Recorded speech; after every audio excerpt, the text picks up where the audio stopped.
Good morning. So it's Friday today and I'm just about to head out to work, but this weekend I wanted to film a reading vlog, so I thought that I would just film this really quick introduction to say hello if you are new here. My name is Jess, welcome back if you are not. So I am literally 34 pages from the end of Two Dark Reigns by Kendall Blake. This is the third book in the Three Dark Crowns series, and I have got 34 pages left to read, but I've got to go out to work now, so I can't finish this. But that is my first mission when I get back from work today, will be to finish that one, and then I think that I'm likely to want to jump straight into the final book in the series, which is Five Dark Fates. So yeah, I am just heading out to work now, and then I'm going to try and finish that book as soon as I get back in from work. I think hopefully in the sunshine with a glass of wine in my hand, but we will see how that pans out. So yeah, just a really quick hello.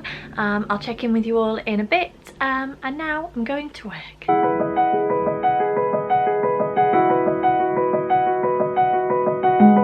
Sorry, I've got my really attractive food bank fleece on. So since the announcement from Disney about Hamilton, I've been listening to the Hamilton soundtrack on my way to and from work, and I had forgotten how good it is, and I'm so excited for the release of Hamilton in July. I just think it's going to be so good, with all the original cast as well. I'm very, very excited. So yeah, that's what I'm currently listening to. It's not really an audiobook, is it? But it is extremely enjoyable nonetheless.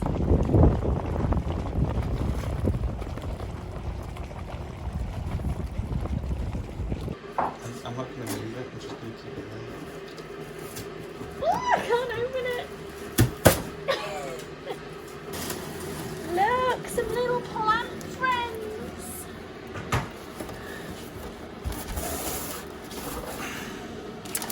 Oh, look. Okay, so these are my three new houseplant friends. I should have got a fourth one, but he hasn't come yet. So this is Toby. And I think Toby is going to live in the kitchen. This is Bertie, he's a Boston fern, and he is going to go and live, or I think it's a she on the website, he's going to go and live in the bathroom. Oh, I think that's a bit of dead fern there, I need to cut that off. And then this is Rob the rubber plant, and he's going to live in the dining room. There you go. Now we are houseplant parents, James. Woo! Okay, so I have just finished a few minutes ago Two Dark Reigns, and oh my goodness, I thought that it might end on a cliffhanger. It didn't, but it was still very, very good. I'm very impressed with that, and of course I have immediately had to pick up Five Dark Fates, which is the final book in this quartet. I'm not too far in, I'm one chapter in, so 7 pages, but yeah, I'm really interested now to see how Kendall Blake is going to wrap this quartet up. And for the keen-eyed among you, I am in bed. I've not long been home from work. It's about 7 o'clock. My energy levels are pretty poor since the virus that I had at the start of March. I don't think I've really properly recovered, so I've been at work today. I'm a bit tired, so I'm just going to chill in bed. James and the kids are playing on the trampoline outside. Yes, I did say James and the kids. And I'm gonna do some reading. So yeah, this is kind of, well, not this because I finished this one, but this is kind of my plan for the evening. The book is not too long. It's about 450 pages. So I feel like I should be able to make some good progress this evening. And the writing is also really big. Should be able to make some progress with this evening and tomorrow. So yeah, I will keep you updated.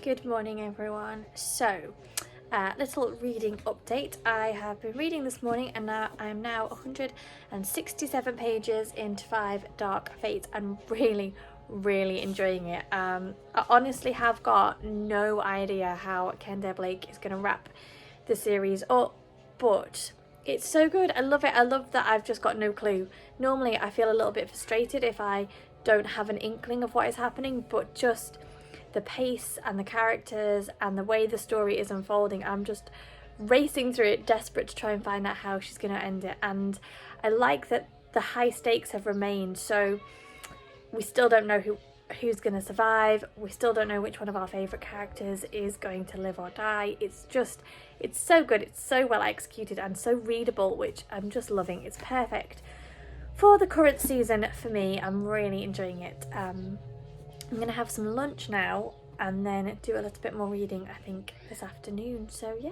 just thought I'd do a quick check-in. I'm hoping, I mean, I'm 167 pages in and it is just over 450 pages, so I'm hoping to get at least halfway through it today, if not a little bit further in. But yeah, I'm going to do a little bit more reading after I've had some lunch, so I will check in with you all in a little while. I know it looks like I haven't moved, but I honestly have. It's just coming up to 9 o'clock. I am back in bed, yes, because I'm getting out of the way so that James can do surprise birthday things for tomorrow. It's my birthday on Monday. I don't think I mentioned that. It's my birthday on Monday, but we're celebrating it tomorrow, which is Sunday, because we're in work and the kids are in school on Monday, so we're celebrating it tomorrow. So I have been sent upstairs whilst he does some surprise things, and I wasn't really complaining.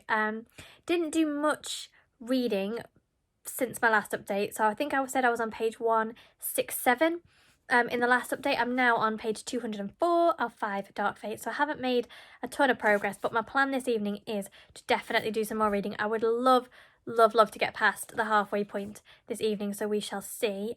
But what I'm going to do now actually is watch some Glee.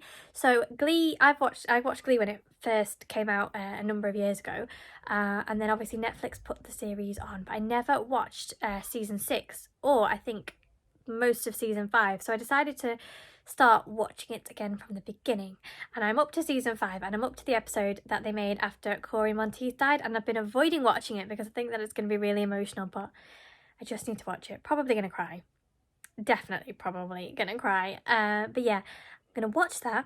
I'm going to have a glass of wine, and then my plan is to just read.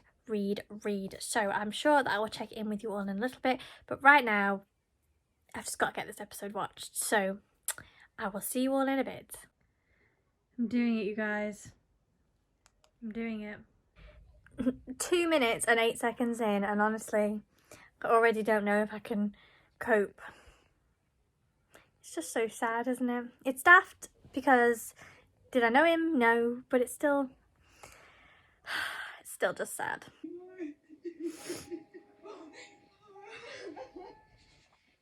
Stupid TV show. Well, that was every bit as emotional as I was imagining that it would be. Did I cry? Yes. Sobbed like an actual baby. So now I'm going to read and try and, yeah, not be an emotional wreck.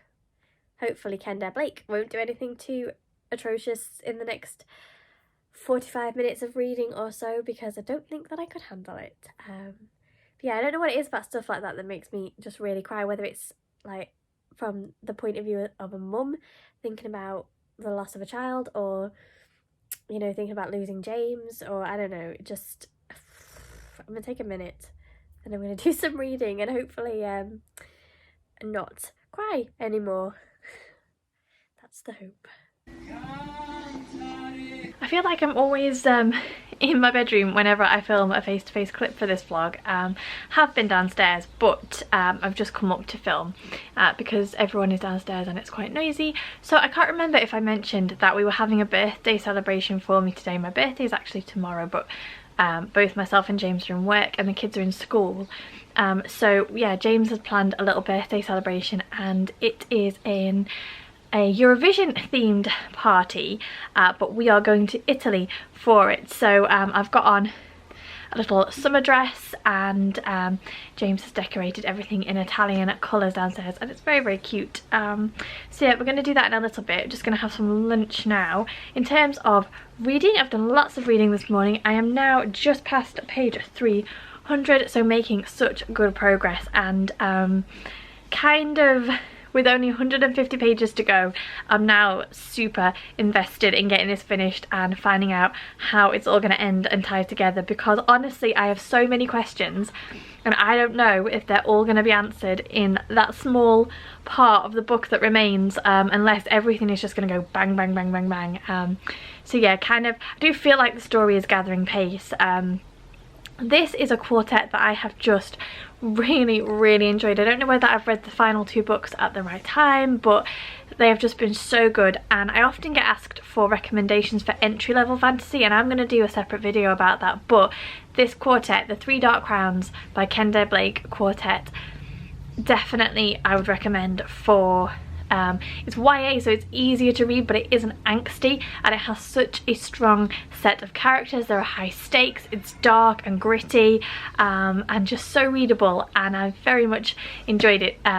Obviously, disclaimer, she may ruin it with the end of this book, but I'm hoping not, because the rest of the series has been so good that I highly doubt that it's all going to go wrong now, but we will see. So yeah, gonna do, I said I'm gonna have some lunch, and then probably do a little bit more reading, and then this afternoon, kind of late afternoonish, we're going to have our Eurovision party for my birthday. So yeah, very excited. I'll check in with you all in a little while.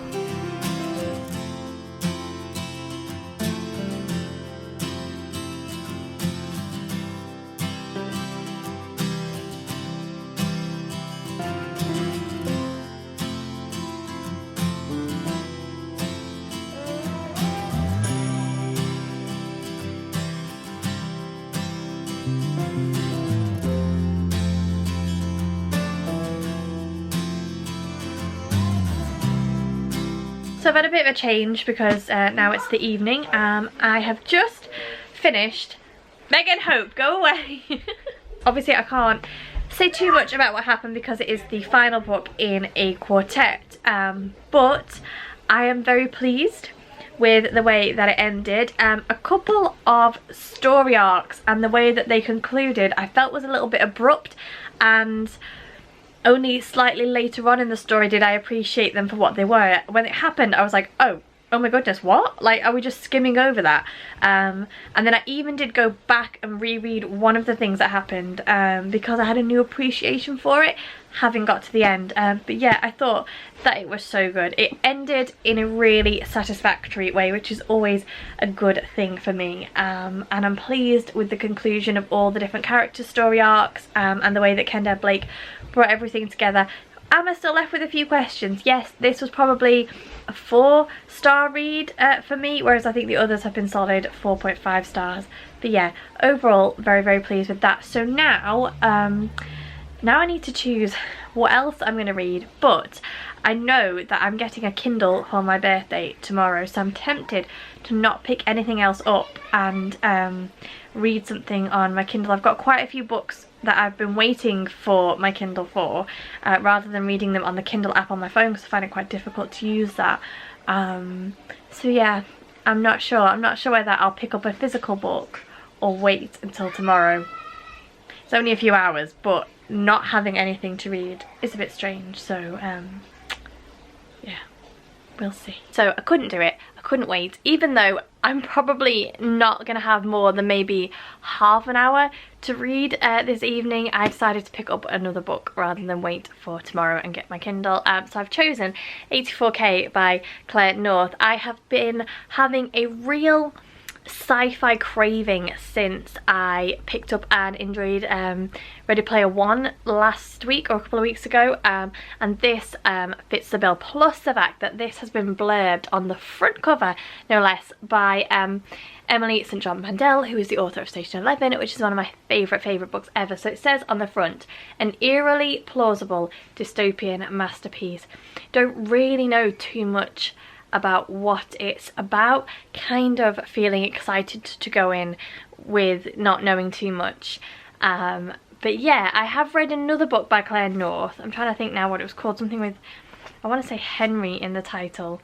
The First 15 Lives of Harry August was the other one that I read, and I found that one a little bit confusing and dense, but this is a slightly different genre for her, so I'm hoping that I will enjoy it. But as I said, I've not got much time to read anyway, because in about 45 minutes, I want to say, at 9 o'clock, so, oh, half an hour. In about half an hour, I am having, or we are doing a birthday quiz with my family for me. So yeah, I've probably got half an hour to read, and then maybe half an hour after that. And I probably should have just been patient and waited for my Kindle tomorrow, but it feels weird not having something to kind of pick up and jump into. So yeah, I'm gonna start this one now in the next half an hour, see how I get on. Might check in with you later. Knowing me, I'll probably forget, and then the next time you see me, it'll be 3 days later, and I'll be filming an end clip, but I'll try and remember to wrap this up. So yeah, I will check in, hopefully, with you all in a little bit. So I'm literally 8 pages in to 84k, and I am already baffled. And knowing what I know about Claire North's other book, I'm just thinking that this is going to be another time travel, twisty, brain ache of a book for me to read. I mean, the way that some of the chapters have been formatted so far, and to be 8 pages in and on the 3rd chapter, you know, the chapter's not long, but some of them are laid out like this, and then at the beginning of chapter 1 it said something like at the beginning and end of all things, and then chapter 3 was at the beginning of all things, and I've read 2 different chapters with the same characters and what seems like 2 different time settings. And I just don't, and my brain is not wired for this type of book, and I'm just thinking, am I going to enjoy it? It's not a short book. Do I stick with it? I really, really wanted to like this. I mean, Emily St. John Mandel blurbed it, and she said it was a dystopian masterpiece. I'll try and stick with it for a little bit more, but honestly, that type of book is just not my jam at all, and I can just already feel myself getting stressed and baffled, and then it just doesn't make for an enjoyable reading experience. But anyway, right now I'm going to stop and do this quiz, and yeah, maybe I'll try and read a little bit more later. I will check in with you and let you know how I get on. So, as predicted, I completely forgot about filming a closing clip for the reading blog. If it is of interest, I did decide to carry on with 84k, although we are 3 days on now and I'm only just over page 100, so I'm not racing through it, but it has piqued my interest enough that I'm going to stick with it. I think I mentioned in one of the later clips that this type of book where we're jumping around in time is not really my jam. I find it quite confusing, and the formatting of this book is quite strange as well, so try and find a page where I can show you. So the bottom, see the bottom of that page there, where all the sentences are kind of half finished, and so it says, and in his dreams, new sentence, and in his memories, new sentence. Danny is watching him, and that's where it all went wrong. In the past, new sentence. These things are a little blurry, but he thinks, yes, in the past, but not that past, the more recent past. And I'm just like, oh my goodness. But anyway, so the basic premise is that we are in a dystopian world where everything is owned by the company. And you know, there's no state schools or anything like that. Everything is owned by the company, and the process of this happening was really slow. Initially it was something owned by the company of the company of the company, but now everything is owned by the company. And our protagonist, Theo Miller, which you find out right near the beginning is not his real name, but you don't know who he really is, works in something called the Criminal Audit Office. So every crime that is committed, the perpetrator of that crime is basically charged for the crime that they have committed, and they have to pay the indemnity, and if they can't pay it, then they are basically indentured until they can pay it, until they pay it off. So Theo, his job is to work out how much people owe for the crimes that they have committed, and then someone from his past comes back, basically tells him that he has a daughter, and then that person dies, and that's kind of where we are. There are 2 timelines.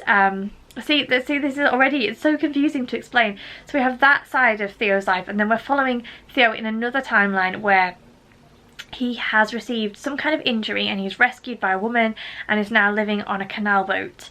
So yeah, as I said, it has piqued my interest enough that I'm going to stick with it, but it is also quite baffling, and I'm hoping that at some point before the end it kind of all comes together and I can make sense of it, but who knows, we'll see. But yes, anyway, that is the end of the reading vlog for now. Thank you very much for watching. Please don't forget to subscribe, give me the thumbs up if you haven't already, leave me a comment, let me know what you have been reading recently. I always love to know, and yeah, I will see you all soon.